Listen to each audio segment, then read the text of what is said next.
Across the senior marketers that I tend to work with, there's a common pattern that's emerged. That pattern is one where a senior marketer stands in front of their C-suite, making a clear business case for investment. And yet the leadership team remains unconvinced. We know that marketing can drive 8.7% of total revenue.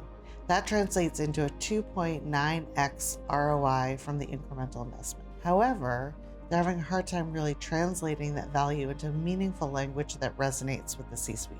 And one of the things that I think is most striking is it's not that the marketing professionals are unable to make a clear business case for investment. It's that they're not doing it in a way that resonates with the C-suite. They're not speaking their language, and therefore the people in the room are really left to wonder and make assumptions rather than really clearly speaking in the same way. What we've uncovered is it's not a data issue and it's not a modeling issue. It tends to be a translational issue. And what I mean by that is that even for the most mature measurement company, they tend to find this issue emerge because the marketers and the business leaders are speaking in different language. They aren't able to translate the model output and the recommendations in a way that's meaningful for them and their business. Organizations that have closed the gap have really done one thing, and they've done it well. They've built their entire measurement program tied to business outcomes that matter most to their organization. They're looking at things like revenue and profit all the way to shareholder value. And by having that conversation in that way, they're able to create a really meaningful difference for the business. A great example of this approach is a client that we worked with recently. It's a global multi-brand retailer. And what we found is it was one of the most sophisticated marketers and marketing measurement partners that we had. They had amazing data. They had robust models that people trusted. And yet when it came down to implementing the recommendations and having a clear business case for marketing investment, it fell short.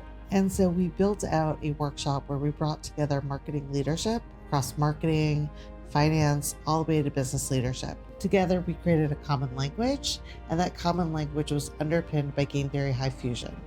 High fusion is the interconnectedness between hindsight, insight, and foresight, and it's really built to bridge the gap between marketing and business leadership. We used that foundational framework to make sure that everyone was speaking the same language and that everyone understood the recommendations that were being made and why. Coming out of that meeting, we were able to unlock 7 to 10 million in incremental marketing investment to drive significant business growth for the business. In the Forrester Wave Marketing Measurement and Optimization Services Q1 2026 report, they noted game theory's distinctive vision to empower brands to realize unmatched quantified value from marketing and broader business investments. In fact, they noted high fusion for enabling flexibility for simultaneously measuring multiple KPIs via various methodologies, which in practice for us meant connecting marketing performance directly to enterprise level outcomes that leadership actually makes decisions from. Game theory was recognized as a leader in the Forrester Wave Marketing Measurement and Optimization Services Q1